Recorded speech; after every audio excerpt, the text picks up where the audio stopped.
Hello, everyone. Welcome back to Comics for All. Today is Tuesday, January 13th, 2026. So thank you for joining us wherever you are. My name is Jameson. I'm your host here at Comics for All, a comics librarian. For our Ink and Insight segment today, we have the great Tony Kittrell of Advent Comics. Tony, thank you so much for taking some time out of your schedule. As a reader-centric channel here on YouTube, the first question we like to ask everyone is, what got you hooked into comics as a reader? Well, first, Jameson, thank you for inviting me on your show. Thank you and your guests for having me. What got me into comics? A love for the material. I've liked comics since I was like 5 years old. My older brother and my older cousin would read comics, and they would always exclude me, and I always wanted to read the comics. So when they would go out and play baseball or play basketball, football at the field, I'd sneak in and read the comics. So I've been hooked since I was a little kid. I love them to this day. Was there any particular series or characters they had that kind of jumped out? Oh yeah. My cousin had Spider-Man books.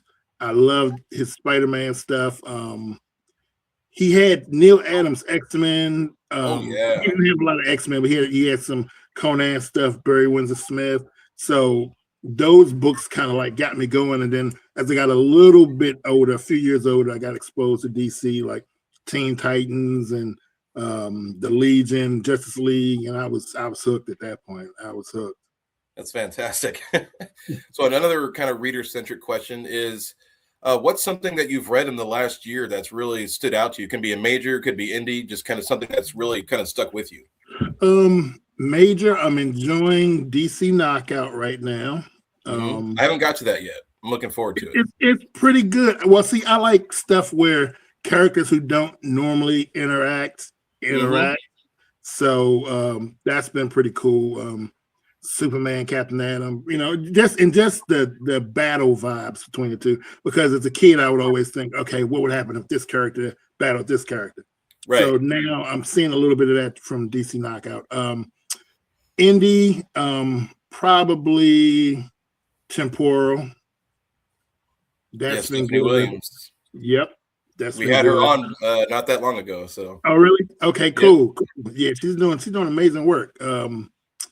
And from the Kickstarter realm, I think the last great book that I actually received and read has probably been from Wiseacre.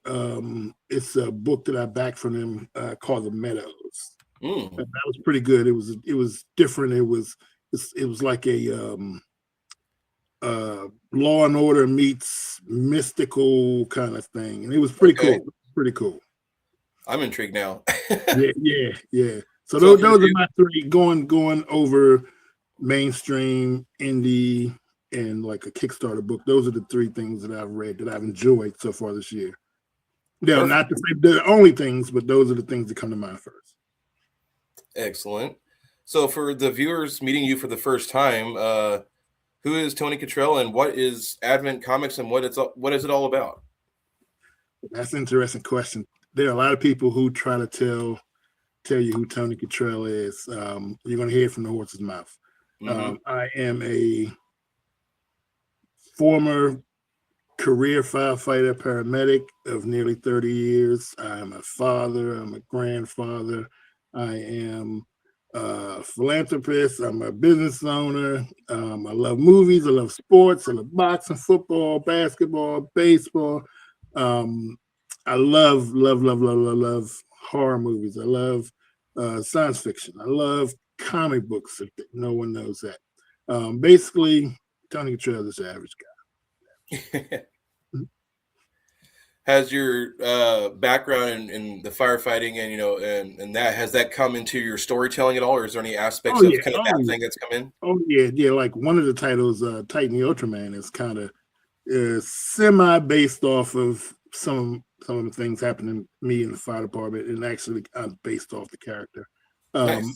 I add characters from people I know from firefighters, police, and other things into the stories that I write. So they get a big kick out of that. And one of the books that I have coming up, Dog Valley, is all people that I know who wanted to be in the comic book But Oh, they didn't want nice. to be in a superhero comic book, so they wanted to be in a horror book. So I kind of obliged them, and I kind of get to punk them and tell an interesting story at the same time. And more on Doll Valley coming up soon here. We're definitely going to be talking about it. Cool. Okay. So as part of like the Advent Comics universe, it's got some interconnected stories plus some imprints, which we'll also talk about, Unbound Realms and lore. What makes an Advent book distinct from other indie superhero and kind of that genre universe? How does it separate itself? I, by nature and by my personality, I like to take risks. So I take a lot of risks, not saying that others don't, but I take risks that others may not choose to take. So that's like the Cosmos books, over 100 different publishers, big and small, big names, comic book legends, newcomers just starting out. They all appear in this book with their characters. So I like to do things like that. I like to kind of walk on the wild side, so to say. So I'll take a risk with Advent and try to bring people something that they haven't seen before. Well, actually, let's put it this way. Everyone will say, "Oh, comics has been done. It's all been done before. It's the same thing."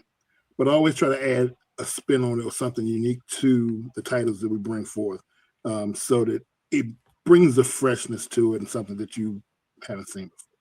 That's right. Obviously, like you talked about bringing in collaborators. When you do that, how do you pitch to a collaborator kind of the long-term vision for the Advent universe and kind of convince them that contributing to this universe is worth it? To be honest, the collaborators have come to me, and I'm thankful for that. I appreciate the faith that they have in Advent Comics and the things that we're doing. I guess they see the vision of what we're trying to do, and we've been semi-successful with it. I'm not calling it a success yet because I want to put Advent Comics in the hands of everyone who reads comics, no matter who you are. So until that's done, I don't think my mission's complete, and I don't think it's a success yet. But yeah, collaborators are coming to us, and we've gotten some pretty good working relationships and with lore and some of the other things we're doing for 2026. It's looking pretty good. Excellent. We actually got a couple comments in the chat. Tony K, which Tony's been on the show, and Paige Alfred too. Hey, yeah, definitely. Paige, how you doing? Can you walk us kind of through your process, from idea in your head to actually like printed comic? What does that look like for Advent Comics? It depends on the story. Some things I've had percolating for years now that is just now seeing the light of day. So basically, I'll take an idea. Let's say, for instance, well, there's a book that I got coming out. It's a kid-friendly book. Hopefully, I'll get that done this year. It's on the long full slate of books we got coming out in 2026. I've had that idea for about 3 years now. Okay.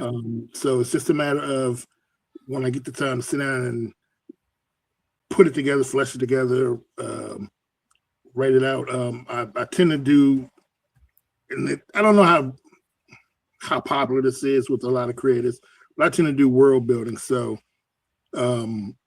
different titles fit into the universe, Advent universe, in different ways. Right. So there's always a reason, and it's always connected. I tell people that, and they're like, "Nah, this stuff's not connected." But then they'll read a book that I've done 10 years ago, and they'll read something brand new now, and they'll be like, "Oh, that fits with that," or "That's what that is," and it all ties in together. So that's just me, because I know continuity is not big with a lot of different people, but I love continuity. I love to keep the universe kind of tight, and it all meshes together so far. But yeah, it will take. It could take a while. Some books take a year. There's one book I've been working on now, Epiphany Engine. That one, with so many different moving parts. Now, mind you, I'm a firefighter. I bust doors, I bust walls, I go in the burning buildings with people running out. So I don't have fear about things people normally would have fear about. So I was like, oh, I got this. This is easy. I had this done in a year. I know me. Whatever. But there are a lot of things that I can't control when dealing with higher ups, big two, and other things. So, it was a humbling experience, but it's almost done. And it's a 192-page graphic novel coming soon. I think people will like it. Oh, so, yeah. I was one of the people who supported it. So, well, thank you. Yeah. I know a lot of backers are upset with me because they don't feel I've showed enough of the book. I tend to show pages of the book, but the way I operate is I'm not going to show you the whole book now, but I'll make sure I show you enough to let you know, hey, the work's done, tease it a little bit, but trust me, it's coming along. It's looking great. As a matter of fact, it's about time for me to do another update on it. And we're down to the last 20 pages of the book. And Stephen Harris just finished up the epilogue for the book. So it's almost done, folks. Just bear with me a little longer. It's coming. I'm excited because I was the only person who ordered the Tim Fielder cover, and I love Tim Fielder's work. Oh yeah.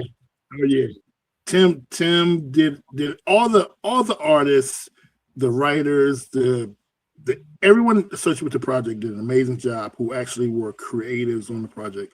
They've been working so hard behind the scenes. And like I said, part of it is my fault because I'm the type of person where I have so many projects that are in development or, in the pipeline. I generally don't talk about something until it's time for it to roll. Mm-hmm. I'll give like hints. Okay, this is coming out soon. But when you see me giving hints, it's pretty much almost done. And I did the same thing with Epiphany Engine. So I don't give a lot of, oh, well, let me show you this page. Let me show you page 22. Page 23 just got done. Let me show you that. I don't do a lot of that. And, some people don't like that. But, I don't want to give you everything right now. When you sit down and read it, I want you to be like, wow, okay, cool. But I want you to see enough of it to know it's being done. It's being done correctly. Absolutely. So now we actually get to do a spotlight on the South Side Pocket trade paperback that's going on. Oh, yeah. So that's another book. Because I've been working on Epiphany Engine for about a year and a half now, going almost 2 years. A lot of my other projects I kind of pushed aside so that Epiphany Engine could get on my time. But they're like 8 projects that are completely done and just ready to go. And the South Side, the Side Pocket trade paperback is one of those books. And I did put the Kickstarter campaign link in the comments, so anyone interested can check it out. Yeah. So you said the story kind of plays with blurred lines between reality and illusion, and the darkness kind of within those characters. Oh no, sorry, I'm talking about Doll Valley. My bad. That was my question. That's Doll Valley. For Southside, who is Dalton Malone at the heart of this? Like you said, 124 page. What is Dalton Malone, and how is he going to pull readers in? Well, let me tell you the basic premise, and then I'll get into Dalton Malone. Sure. So the basic premise is he is a man who, at the time, it's kind of a mystery as to who he really is, but he returns home to Washington, D.C. after the murder of his friend, and he is not the type to just go with the flow. He wants to know who murdered his friend, and he wants revenge. Yeah. So it's a mature reader's title, and because it has adult situations, explicit language, has nudity, and has over-the-top violence. So I just want people to know that. But Dalton Malone is a no-nonsense character. He's rough, tumble. They killed his best friend, and he's wanting answers. And it opens up a Pandora's box. And actually, the story started as a love letter to Washington, D.C., where I grew up. Mm-hmm. And basically, there's so much hidden stuff in the book. If you've ever lived in D.C. or you lived in what we call the DMV, you will recognize locations and different things that are unique to DC. So I threw a lot of that in there. Then there's also some things about Malone. He is a character with heart. Eventually, you'll see he's definitely a character with heart. Issues get tackled in the book. It's not a social issues book, but there are things like gentrification in the city that get talked about. He talks about there's cultural differences that are kind of hinted at, but it's done in a way that you'll enjoy the story, and then once you read it and maybe reread it, then you'll say, "Oh wow, okay, I didn't know that's what he was talking about. He's talking about just race relations with these two people." If I've done my job right, once you'll have fun and it's action packed, but then once you reread it or after you've read it, you'll see the bottom layers, the layers where things are talked about. It's not too preachy, but there's a lot of different layers we're coming at. Fantastic. And then my question for Southside is this the story? Like, is it finished, or is there more stuff to come? Yeah. There's more. Okay, so the Side Pocket was the first arc. So this 124-page graphic novel collects a prequel story so that you can see what or who Dalton Malone really is. It's called The Struggle. And then there's a collection of Southside 1 through 4. And that finishes the first part of the story. We're already working on the next arc of the book. It's called Southside Big City of Dreams. And so we're almost finished the first issue, drawing the first issue of that one. So that's almost done, and that'll be coming soon. We kind of got caught up because, spoiler alert, we've been working on the Dalton Malone action figure. Dalton Malone has been so popular, and the book's been selling well in comic book stores across the country and even out of the country, that we did a Dalton Malone action figure. So we're finally, and that's been taking a lot of time, but more news on that on the Kickstarter on Monday. Okay, yeah, that's a whole nother realm of. That's a whole nother realm. Like I said, I stay busy. 2026 is definitely trying to keep me busy. Fantastic. So, like you mentioned, Southside kind of feels like a more grounded crime story compared with some of the more high concept stuff. Yeah. There have been people who've described Dalton Malone as like one reviewer of the story said Dalton Malone reminds him of Punisher mixed with Wolverine. Ooh, there we go. Yeah. So it's definitely action-packed. It's definitely Dalton takes no prisoners. He pulls no punches, and you'll see that throughout the entire story. So he's been a very popular character, and he even appeared in a Advent Universe. When I say Advent Universe, I'm talking about the superhero portion of the line. He appeared in a book called Cosmos War. And in that he met Eric Larson's Savage Dragon.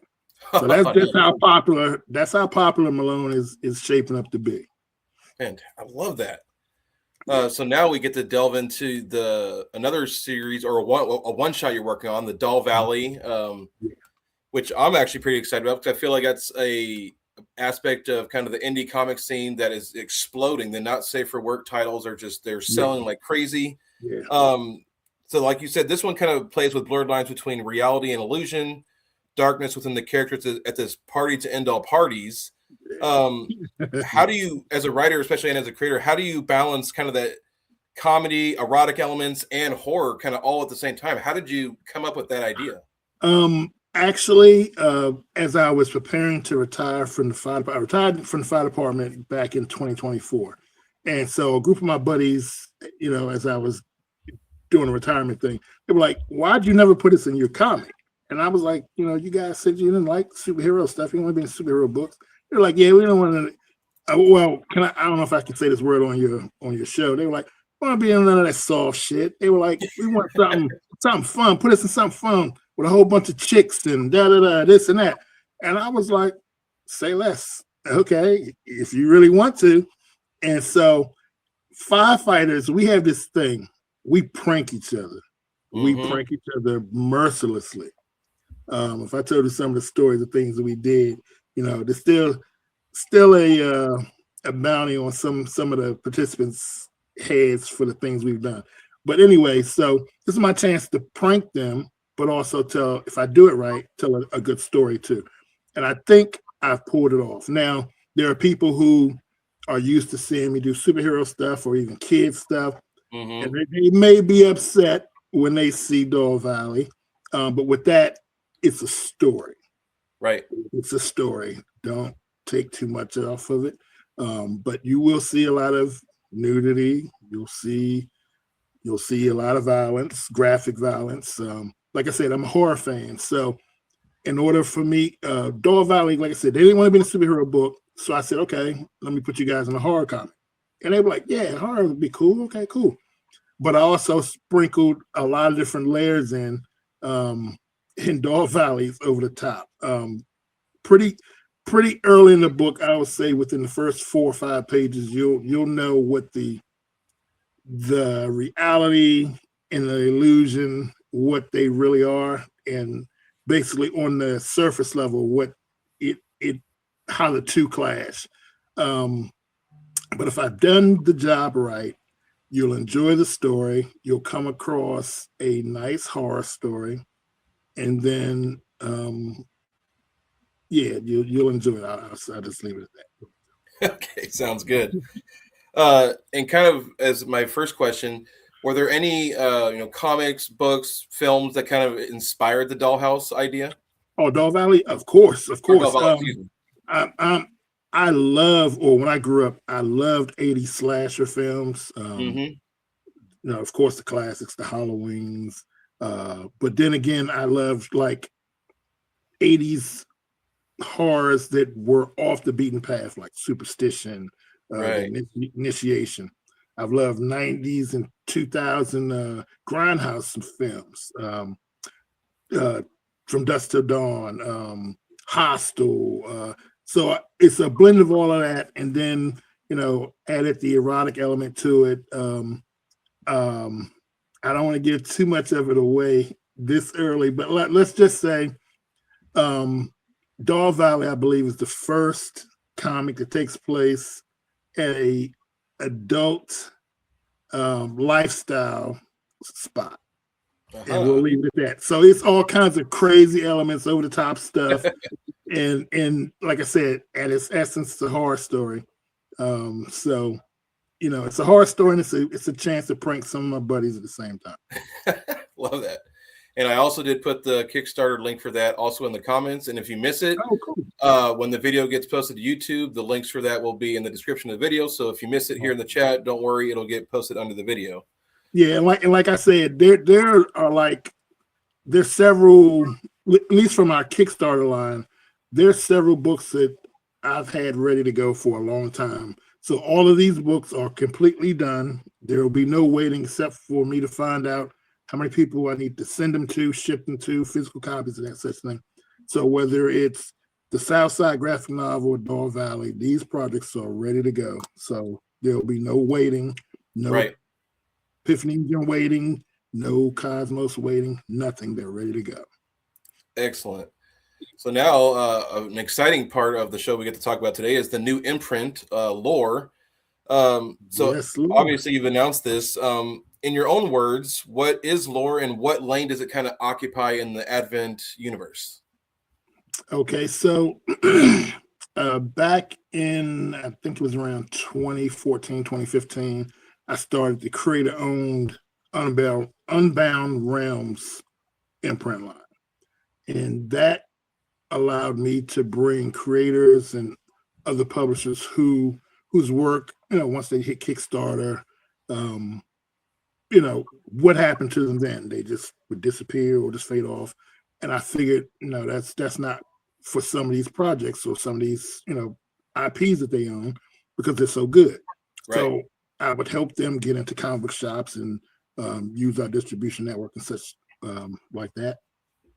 And it's been going on for years now. We're about 10 years into Unbound Realms, And I thought, okay, how about we take it up a notch? With lore, we'll start it off as an imprint, but basically we're starting publishers now. Mm-hmm. So lore is going to be their own publisher. And so I'm just getting their books ready to go in order. And we got some good projects lined up, initial projects lined up. Whether it's decoys, whether it's Killer of Men, whether it's that's actually, let's jump into decoy since I got the image here. Sure. So there's the alpha, or do you want to talk about this one?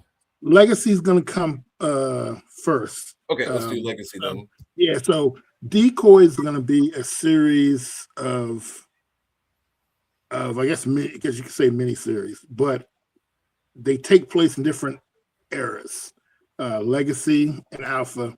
In the artwork is top notch. Everything about this book I enjoy. I don't want to say too much yet, but what I will say, let me go back because I'm kind of getting ahead of myself. Another thing that sets lore apart is not only are we setting up a new imprint, a new publisher, but all of the lore titles and books that we're going to bring to you, we're bringing extended IPs and media properties as well. So you're going to be seeing, with every title, you're going to be seeing toys, you're going to be seeing possibly animation. So there's always going to be something else attached to it, more than just a regular comic. So whether it's decoys, whether it's Fist, which has its own action figure line and comic book ready to go. So we've been working on a lot of good stuff, and this imprint / soon to be publisher is going to it's going to take people's socks off. It's going to knock the socks off. So I'm very proud of the team has been doing.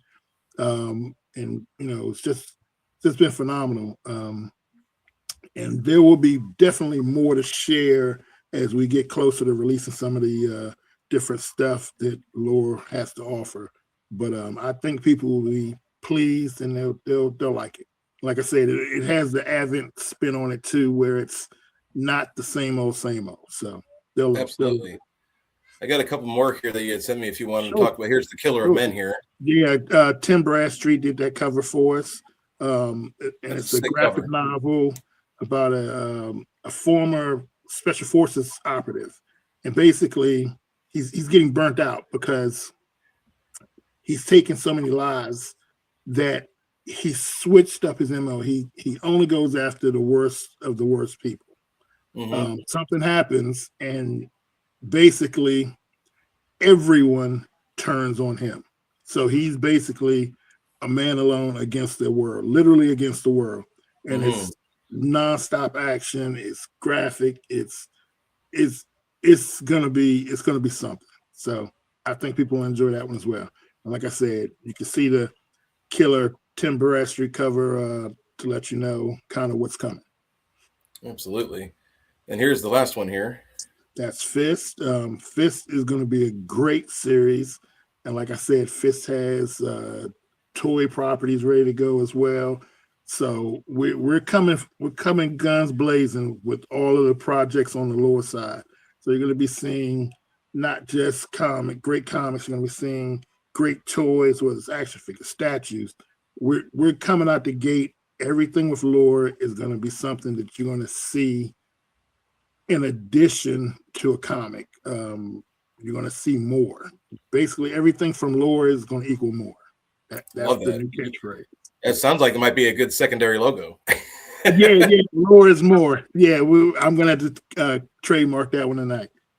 So for any viewers or creators out there listening and thinking, hey, lore sounds like a fit for potentially something I've been working on, what kind of pitches are you hoping to see in the future, and what are you not looking for?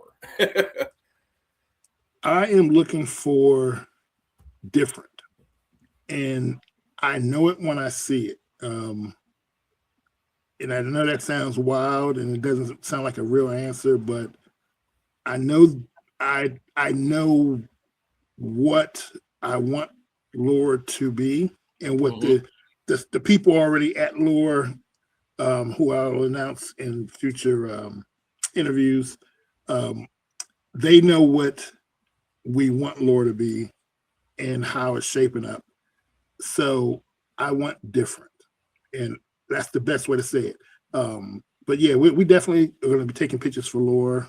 The Unbound Realms is still there.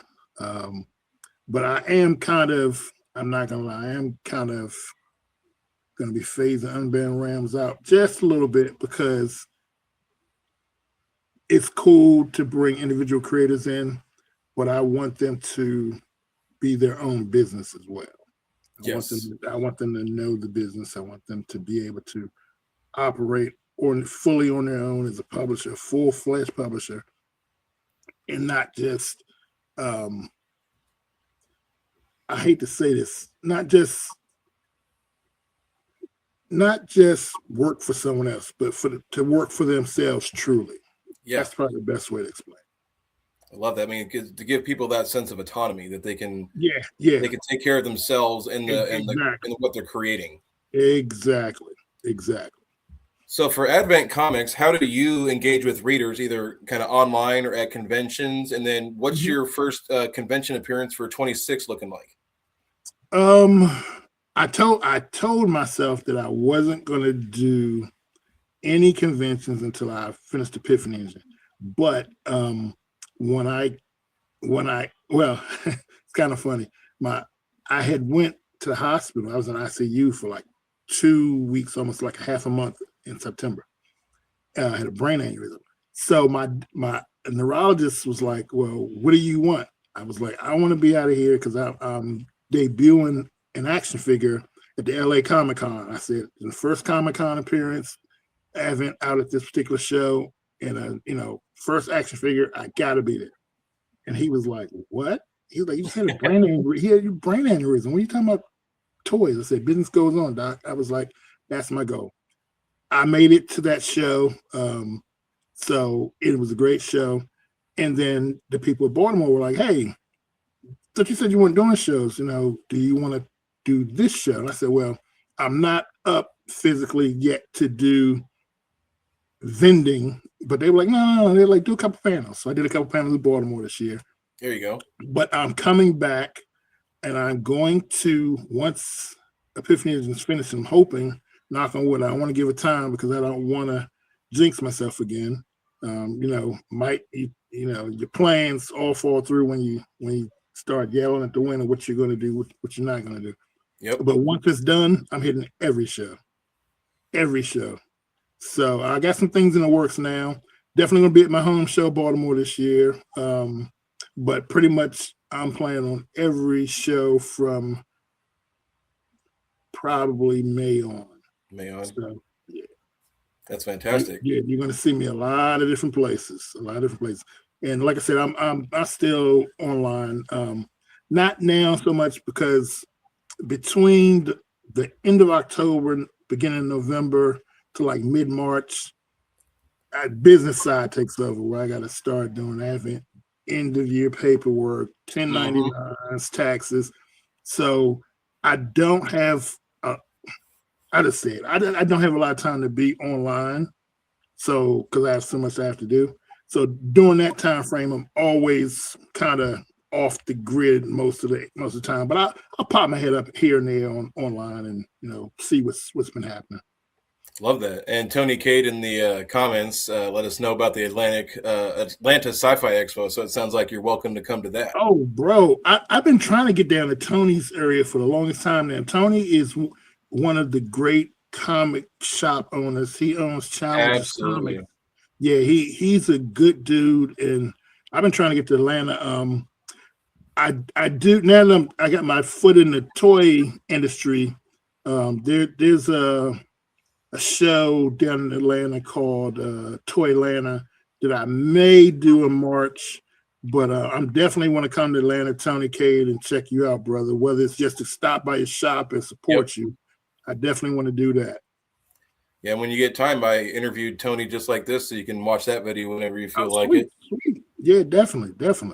Has there been any like fan interactions, either online or in person, that have kind of stuck with you? If you wanted to point one or two out. I do get a lot of fan interactions. Now, totally honest, I get good ones, I get bad ones. There are people who, mad, like I said, mad at me right now because Epiphany Engine took too long.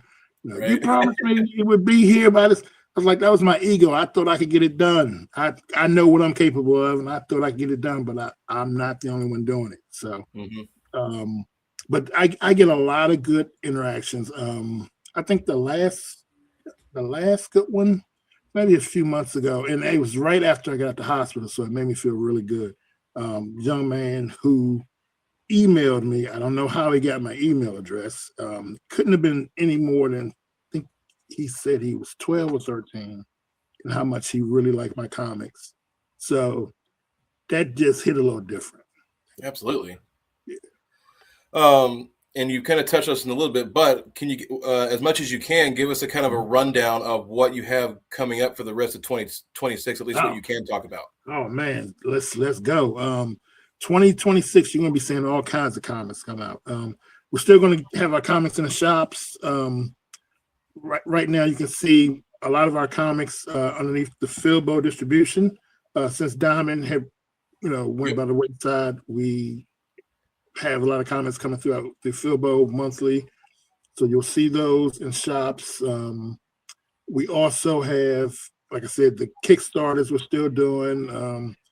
Kickstarters that are lined up include South Side to Side Pocket, trade paperback, Dog Valley, the Hit Squad, that's coming. Of course, Cosmos is coming.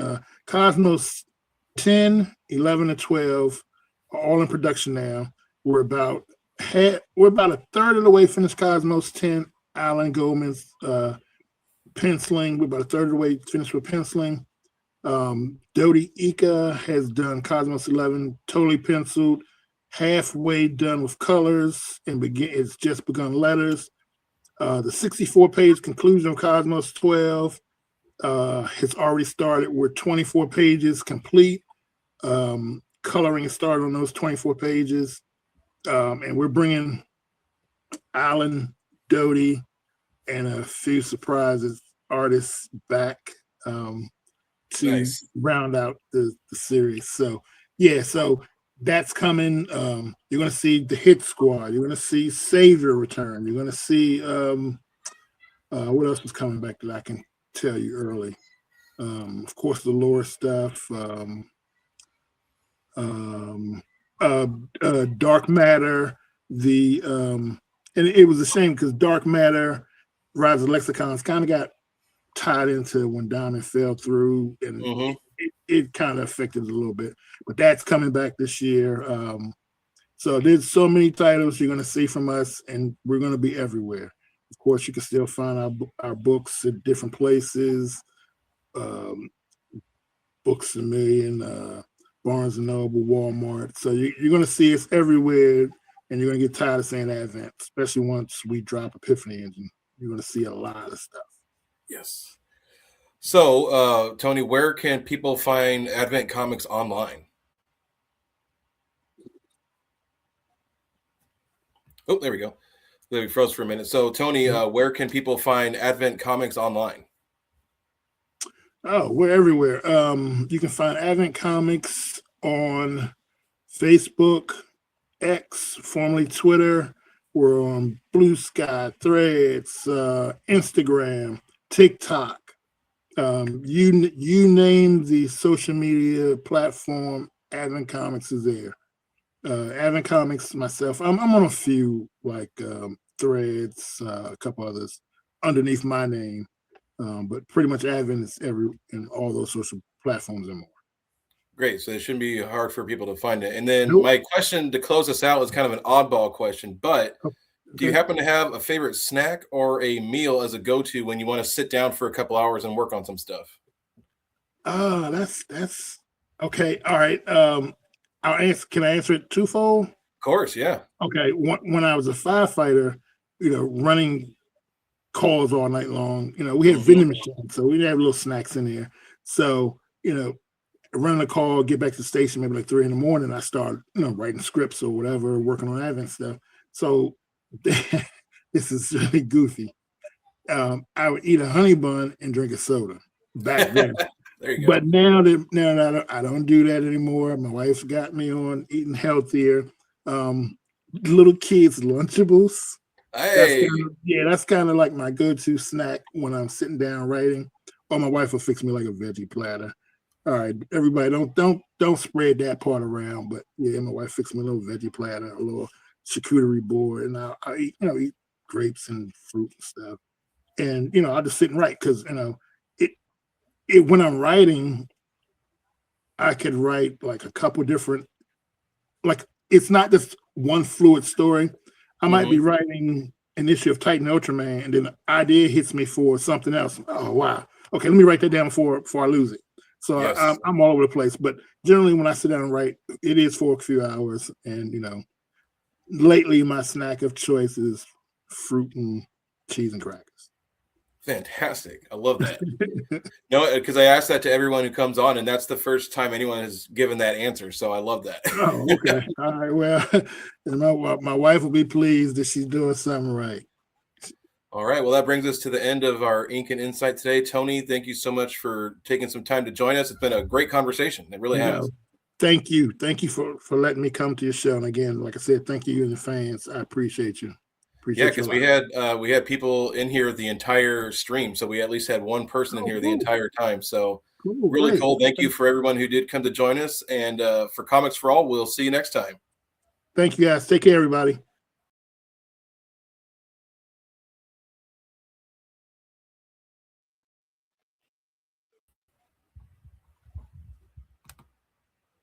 All right.